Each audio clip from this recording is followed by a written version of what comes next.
சரி, மெயின் மேட்ருக்கு வருவோம். Ultra violet வண்டியில் இது வரைக்கும் எனக்கு பெருசாக இஷ்யூன்னு சொல்கிற அளவுக்கு சர்வீஸில் எதுவும் இல்லை.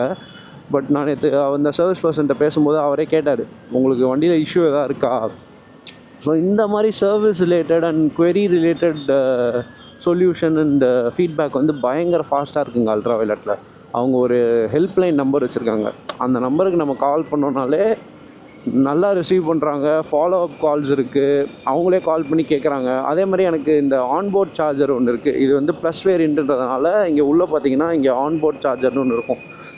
இது வந்து வெறும் கேபிள் வச்சு சார்ஜ் பண்ணிக்கலாம், அடாப்டர் எதுவுமே இல்லாமல். ஸோ இந்த சார்ஜரில் சில இஷ்யூஸ் இருக்குது. நான் அல்ட்ரா வயலட் கம்யூனிட்டியில் பேசின போதும் அங்கேயும் நிறைய பேர் இந்த மாதிரி இஷ்யூஸ் ஃபேஸ் பண்ணுறாங்க. என்னென்னா, வண்டி சார்ஜ் போட்டதுக்கப்புறம் மொத்த வண்டியும் ஷட் டவுன் ஆகிட்டு சார்ஜ் ஏற மாட்டேங்குது வண்டியில்.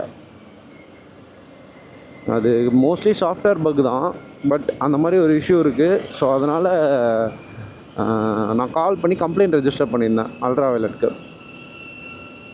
சர்ப்ரைசிங்லி நேற்று எனக்கு கால் வந்துச்சு. எனக்கு ஃபாலோ பண்ணிட்டே இருந்தாங்க, இப்போ உங்களுக்கு அந்த இஷ்யூ இருக்கா, நீங்கள் எத்தனை வாட்டி ஃபேஸ் பண்ணுறீங்க, எவ்வளோ ஃப்ரீக்வெண்ட்டாக வருது, இந்த மாதிரி அடிக்கடி ஃபாலோ அப் கால்ஸ் வந்துச்சு.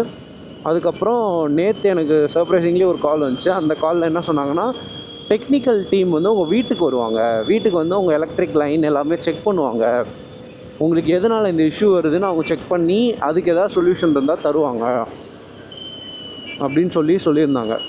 இது வந்து சர்ப்ரைசிங்லி நான் ஃபஸ்ட் டைம் பார்க்குறேன் ஒரு பிராண்டுக்கிட்டேருந்து.